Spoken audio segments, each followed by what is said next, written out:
Todos los días, como hoy en la mañana, llegamos, venimos al Señor a buscarlo, oramos y vamos a su palabra. Esta mañana estamos en el Salmo 88. Quiero leerlo aquí en la versión Dios habla hoy. El título que tiene en esta versión es Señor, ¿por qué me desprecias? Es una pregunta que hace, dice que el Salmo es un cántico y es un salmo de los hijos de Coré, del maestro de coro para la enfermedad, instrucción de Emán, el israelita, para ser entonada. Este subtítulo nos ubica en que era un momento de, como dice aquí, de enfermedad, seguramente de dificultad. Siempre vemos en la escritura, en la palabra de Dios, como hombres de Dios pasaron momentos de aflicción, de luchas, de batallas, algunas de ellas por la enfermedad física.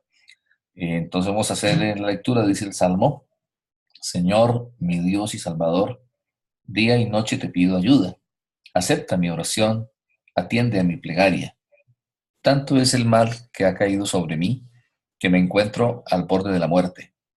Ya me pueden contar entre los muertos, pues me he quedado sin fuerzas. Estoy abandonado entre difuntos, soy como los que han muerto en combate y ya han sido enterrados, como los que han perdido tu protección y ya han sido olvidados por ti. Me has echado en lo más hondo del hoyo, en lugares oscuros y profundos. Has descargado tu enojo sobre mí, me has hundido bajo el peso de tus olas. Has hecho que mis amigos me abandonen, me has hecho insoportable para ellos. Soy como un preso que no puede escapar. De tanto llorar me estoy quedando ciego. Todos los días clamo a ti, Señor, y a ti levanto las manos. ¿Acaso harás milagros por los muertos? ¿Acaso podrán los muertos darte gracias? ¿Acaso se hablará de tu verdad y de tu amor en el sepulcro, en el reino de la muerte? En las sombras de la muerte, donde todo se olvida, ¿habrá quien reconozca tu rectitud y maravillas? Pero yo, Señor, a ti clamo. De mañana elevo a ti mi oración. ¿Por qué me desprecias, Señor? ¿Por qué te escondes de mí? Desde los días de mi juventud he estado afligido y al borde de la muerte. He soportado cosas terribles de tu parte y ya no puedo más. Tu furor terrible ha pasado sobre mí y me ha vencido. Me rodea por completo, a todas horas como una inundación. Has alejado de mí amigos y compañeros, y ahora solo tengo amistad con las tinieblas. Bueno, es un salmo que es indudablemente un clamor y ruego en medio de dolor, en medio de dificultad, en medio de aflicción. Es importante que entendamos que la oración pues tiene que ser precisamente eso, la expresión de nuestro corazón, de lo que estamos viviendo, de lo que estamos sintiendo. Debe ser una expresión genuina, sincera, espontánea de lo que hay en nuestro corazón. Lamentablemente a veces no lo hacemos así, a veces nuestra oración puede volverse rutinaria o puede volverse, digamos, como de apariencia, podemos caer en muletillas al orar o en posturas religiosas y entonces como que tener una careta, dar una imagen. Cuando, por ejemplo, estemos tal vez como este hombre, como este salmista, en medio de gran dificultad y dolor, y no expresar ese dolor y simplemente orar repitiendo frases cuando de pronto lo que hay en el corazón es algo diferente, ¿no? El salmista se sentía abandonado, se sentía afligido. eh, bueno, lo importante es que él clama a Dios y yo creo que es muy importante algo que hemos aprendido y es desahogar el corazón en la oración. Es lo que yo veo acá. Es lo que yo veo es un desahogo, es una expresión y eso tiene que ocurrir. Nosotros necesitamos, los seres humanos, un lugar, una forma, una manera para desahogar. En la psicología se usa el término catarsis, que es cuando la persona desfoga, cuando la persona saca, expresa lo que hay dentro. Y eso es muy importante porque si no se hace, pues simplemente se va acumulando esa presión dentro de nosotros. Y mucha gente le pasa eso, que acumula por largos tiempos, meses, a veces años, presión, desilusión, fracaso, derrota, temor, a lo mejor ira, a una amargura o culpabilidades, lo que sea. Y cuando eso sucede, pues obviamente hay graves consecuencias dentro del alma y aún físicas, generando falta de paz, generando eh, profunda frustración, generando situaciones de irritabilidad y aún enfermedades físicas. Pero en cambio vemos en la palabra de Dios, como en este caso, que la oración debe ser ese momento, manera y lugar donde nos desahogamos. ¿Dónde más podríamos, si no en la presencia del Señor? Otro salmo dice, ¿a quién tengo yo en los cielos? ¿A dónde puedo acudir? Pedro dijo, ¿a quién iremos, Señor, si solo tú tienes palabras de vida eterna? Entonces, ¿dónde desahogarnos? ¿Con quién desahogar el corazón sino con el Señor? De hecho, y finalmente nos conoce y ya Él sabe lo que hay en el corazón. Por eso al expresarlo, no tenemos por qué guardar ninguna apariencia. Obviamente dentro de las márgenes y límites naturales del respeto y reverencia al Señor, pero sí podemos a Él expresarle todo, como aquí el salmista dice, mira, ¿sabes qué? Acaban mis enemigos, no puedo más. Inclusive Él le atribuye a Dios lo que le está pasando, que seguramente, y en el 99% de los casos, no es que Dios quiere o nos envíe situaciones, sino que nosotros las generamos. Pero así se sentía el salmista. Entonces no es un asunto doctrinal, no es un asunto de que realmente venía todo de Dios o Dios le mandaba la angustia, sino que era como él lo estaba sintiendo. Ana, la madre de Samuel, desahogó su corazón cuando estuvo sufriendo por la falta de ver respuesta a su anhelo, a su clamor de tener un hijo. José, seguramente cuando estuvo en Egipto como esclavo y en la cárcel, no hay relatos literales, pero indudablemente él oró y buscó a Dios y seguramente quiso esta clase de oraciones. David, cuando estuvo en el desierto, perseguido por Saúl y en muchas situaciones también, derramó su corazón. Imaginémonos a Job orando en medio de su aflicción y podemos leer algunas oraciones en el libro de Job. Entonces, importante que eso sea nuestra oración. Él acude, en el versículo 1 dice, Señor, mi Dios, mi Salvador, en día y noche te pido ayuda, acepta mi oración, atiende mi plegaria. Es buscarle a Él como nuestro Dios, como nuestro Salvador, y entonces desahogar, ¿no? El versículo 3 en adelante dice, tanto es el mal que ha caído sobre mí, me encuentro al borde de la muerte, ya me pueden contar entre los muertos. Varias veces repiten el Salmo en estos versículos, en el 5 también, estoy abandonado entre los difuntos, soy como los que han muerto en combate. Menciona y expresa que se sentía al borde de la muerte.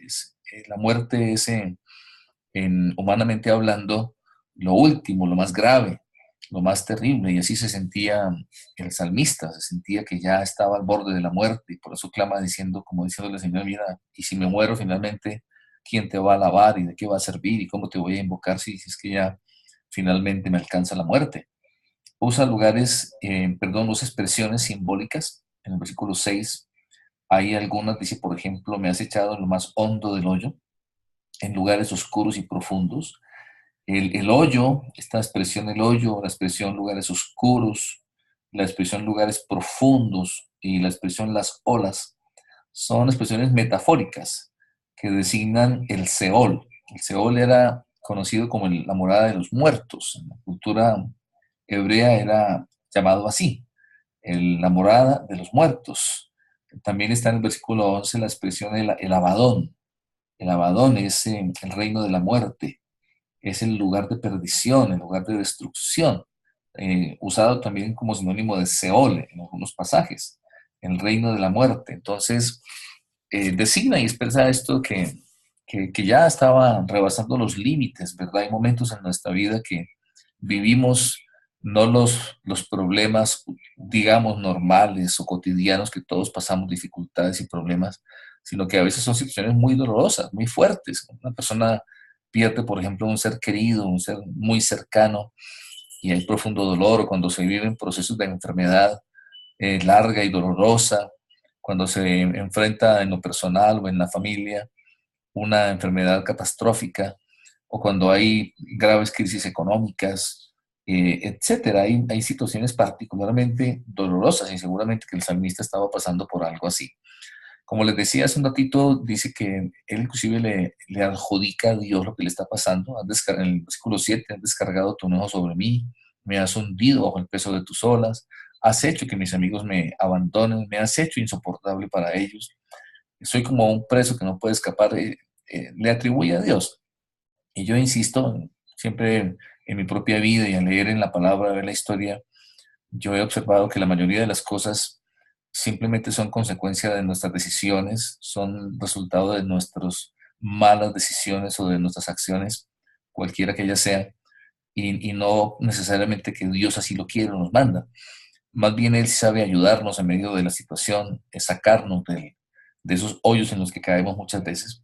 Pero como dije hace un ratito, bueno, así lo sentía el salmista y así lo expresó en su oración. Qué bueno desahogar en el 9, ¿no? De tanto llorar me estoy quedando ciego. El poder, sí, porque no hay momentos de llorar, de desahogar, clamar a Dios, levantar las manos, buscando la ayuda del Señor. En el versículo 10 hasta el 12 repite de nuevo ese concepto de la muerte, se sentía al borde de la muerte. ¿Acaso harás milagros por los muertos? Dice el 10, ¿acaso podrán los muertos darte gracias? ¿Acaso se hablará de tu verdad y de tu amor en el sepulcro, en el reino de la muerte, en la sombra de la muerte donde todo se olvida? Habrá quien reconozca tu rectitud y maravillas. Estas son todas expresiones de que él se sentía ya en el límite, que ya no podía más, que ya estaba demasiado difícil la situación. Pero una vez más vuelve a levantar el clamor y vuelve a ver como esa expresión de esperanza en el versículo 13, pero yo, Señor, a ti clamo, de mañana elevo a ti mi oración. Hay un lugar al cual acudir, al cual clamar. En el 14 vuelve a decir, ¿por qué me desprecias? Se sentía así, porque no llegaba la ayuda. Yo creo que tal vez de las cosas más difíciles para nosotros es el esperar. A veces clamamos y muchas veces no llega de inmediato la respuesta. Hay que esperar a veces largos tiempos y en esas esperas podemos sentirnos que el Señor como que nos ha abandonado. Y sabemos que no es así, Él no nos abandona. Él dice, nunca te dejaré y nunca te desampararé. Puede ser que yo me sienta así, puede ser que las situaciones me hagan creer, me haga parecer que es así, pero Él nunca me ha abandonado ni me va a abandonar, no nos va a desamparar. Puedo sentir que Él como que se esconde de mí, en el 14 dice, y también podemos caer en exagerar o en solo ver lo malo, ¿no? Dice el versículo 15, desde los días de mi juventud he estado afligido y al borde de la muerte. He soportado cosas terribles de tu parte y ya no puedo más. Tu furor fue terrible, ha pasado sobre mí, me ha vencido, me rodea por completo a todas horas como una inundación. Es decir, como que toda la vida hubiera sido solo aflicción, dolor y calamidad, y definitivamente seguro que no fue así. Hubo indudablemente en la vida del salmista momentos de bendición, de gloria. De hecho, los hijos de Coré, que es un salmo de ellos, leemos otros salmos donde en cambio hay alabanza, hay reconocimiento, hay gozo y exaltación. Entonces, cuando uno lee esto, da la idea como de que, repito, toda la vida ha sido un caos, ha sido una calamidad. Y no es así, es lo que está expresando en ese momento el salmista en su oración, porque así se está sintiendo en ese momento.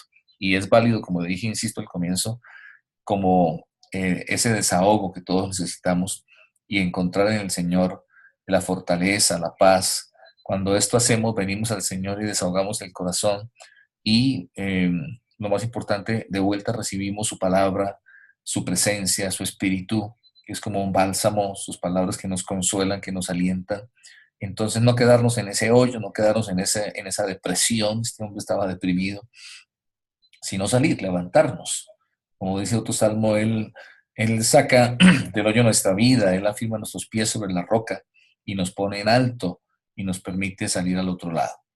Entonces, esto es lo que les quería compartir del Salmo, que siempre desahoguemos el corazón, que siempre acudamos a Él, al único lugar, a nuestro Dios, a nuestro Padre, que siempre está atento, que nos recibe y que nos ministra con su gracia y con su amor, y poder seguir adelante y poder levantarnos de cualquier circunstancia.